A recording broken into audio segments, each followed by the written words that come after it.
Selamat datang di channel kami, channel yang mengedukasi hukum, yang selalu menambah wawasan bagi kita semua. Hari ini saya kebetulan ada yang harus saya sampaikan berdasarkan pada beberapa teman-teman saya dalam diskusi kami itu berbicara masalah dampak sosial terhadap suatu konsesi yang diberikan oleh pemerintah terhadap perusahaan, baik itu BUMN maupun perusahaan-perusahaan lain.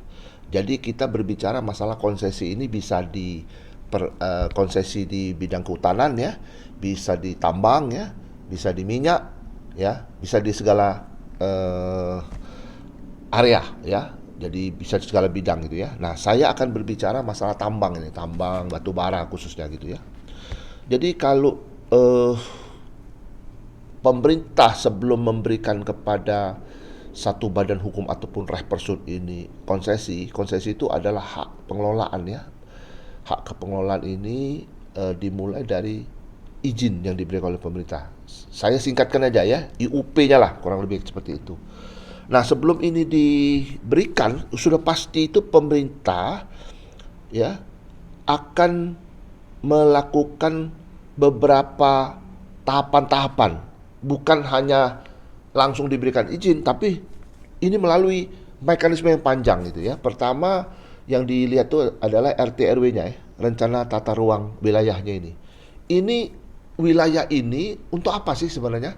Kan dilihat dari kebijakan pemerintah pusat itu kan. Apakah ini nantinya sekian tahun lagi akan jadi kota? Apa sekian tahun lagi ini akan jadi perkebunan? Apakah jadi apa segala macam gitu ya?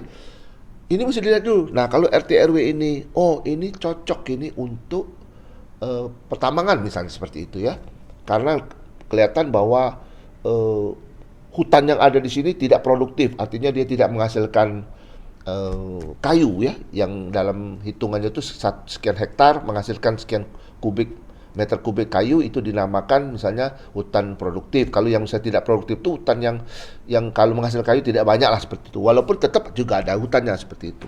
Nah, ini yang pertama RT RW. Terus setelah itu pemerintah juga melihat itu.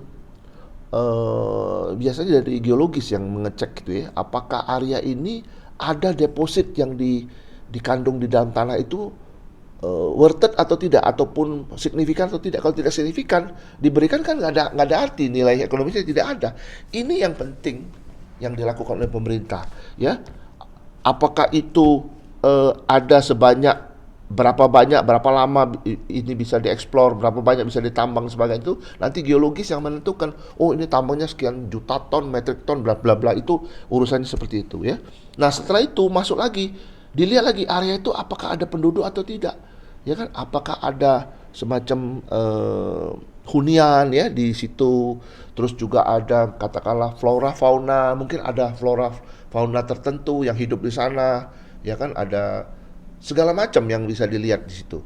Ini juga harus dilihat, termasuk juga mungkin ada sungai. Nah, kalau misalnya itu ada orang di sana dan itu memang tidak bisa dipindahkan dari wilayah tersebut, itu di enclave ya. Dia harus di enclave setelah diizin diberikan, itu tidak bisa diusir.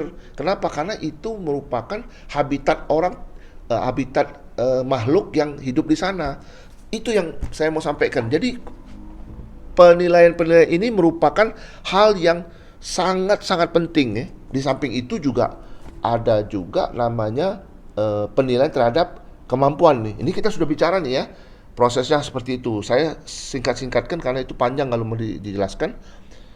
Terhadap perusahaan itu juga harus dilihat kemampuan finansialnya, terus kemampuan SDM-nya, kemampuan peralatannya. Setelah nambang ini bagaimana? Nantinya setelah nambang kan harus ada reboisasi, harus ada restorasi, harus ada perbaikan, harus apa untuk mengembalikan lagi itu menjadi seperti sedia kala. Itu konsepnya seperti itu. Nah, saya melihat ini yang tampaknya belum bisa maksimal dilaksanakan, sehingga ada dalam diskusi kami itu ada keluhan masyarakat yang ada di sana tuh merasa ini tanah dari nenek moyang kami, kok kami ini tahu-tahu diusir. Kami ini tahu-tahu nggak ngerti kok. Tahu-tahu ada perusahaan yang mengatakan bahwa mereka mendapatkan izin konsesi di wilayah kami. Ini yang jadi masalah, ya. Nah, ini mungkin itu yang penting ya. Dari tahap 1 saya ngomong begitu ya. Nanti akan saya lanjutkan ke tahap berikutnya ya, melanjutkan video saya. Nah, mudah-mudahan apa yang saya sampaikan ini ya, bermanfaat dan juga menambah wawasan. Terima kasih, tetap semangat dan sukses.